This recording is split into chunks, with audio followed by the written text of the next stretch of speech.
Hey, this is Kevin with Epic Boomerang Creations. Let's do a painting. First, I'm going to start with the sun in the center or the top.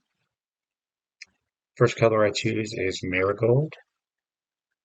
I'm going to layer some orange over top of that. If you want to make a sun, you don't have to do it this way. This is just what I like to do. Crumpled magazine page and some finger swipes will provide a very nice texture for the sun.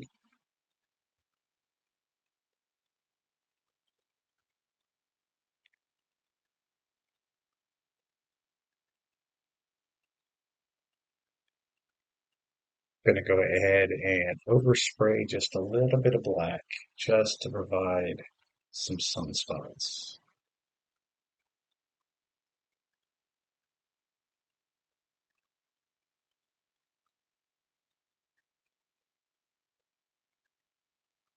I like the way that looks. I'm going to go ahead and use a torch just to hit it to help the paint dry a little bit.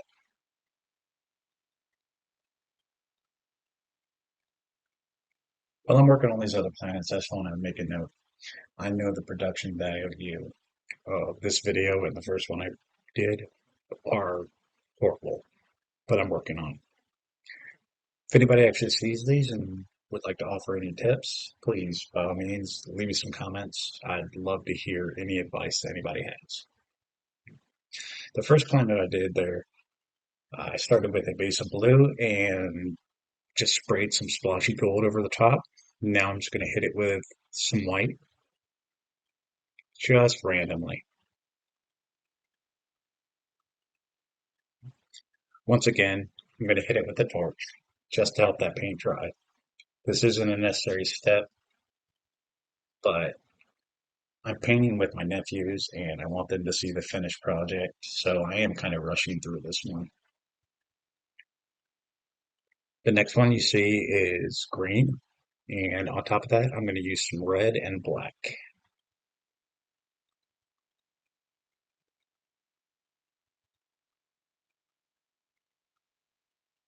Other spray paint artists you may see, they actually put down their stencil or their template for their planets and then spray a bit of an outline. I tend not to do that just because I like to see where everything lands just randomly. Once again, hitting it with the torch.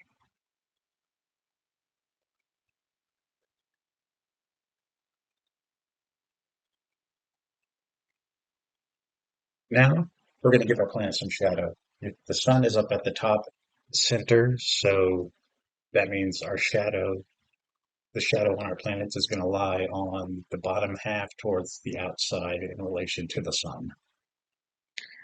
And then, of course, whenever you have a shadow, you have to have a highlight.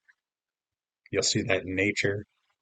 Without darkness, there can be no light, or without light, there can be no darkness. Not to get philosophical, but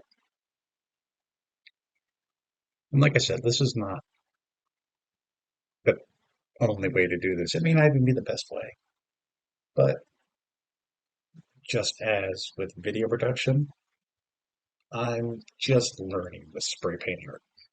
So we'll see how this progresses if this channel gets any gains any traction. I'm going to place my stencils, which are just some cheap plastic bowls I picked up from Dollar General or Dollar Tree. I don't really remember. They're cheap.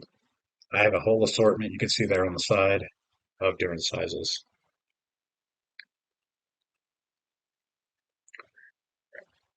Now, spraying your background color. It's your world. You can choose whatever color you like. For this one, I'm using black, but it's not that important what background color you choose because anything can work. You can make anything work. The most important thing is to make sure you don't run out of your chosen background color like I did. I had to go searching for another can of black, and I found it, but it wasn't the same brand. So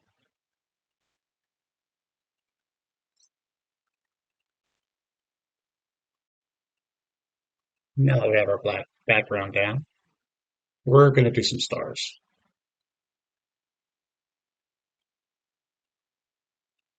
There's a couple different techniques you can do.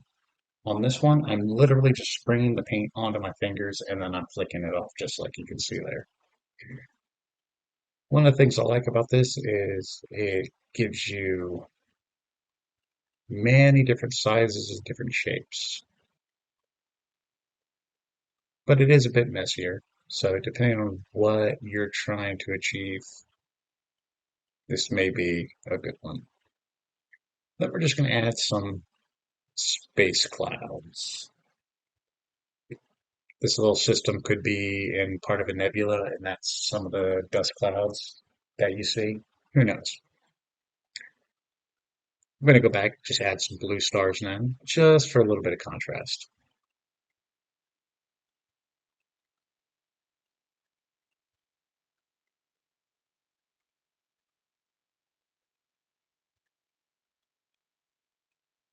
Bit more stars here and there.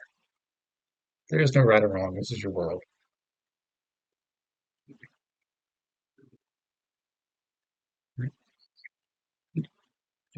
And removing my balls, you can see there on that planet on the left, where I just pointed, the paint wasn't completely dry and it actually lifted up a little bit. That can be fixed. There is a way to fix it, and maybe we'll cover that in a future video.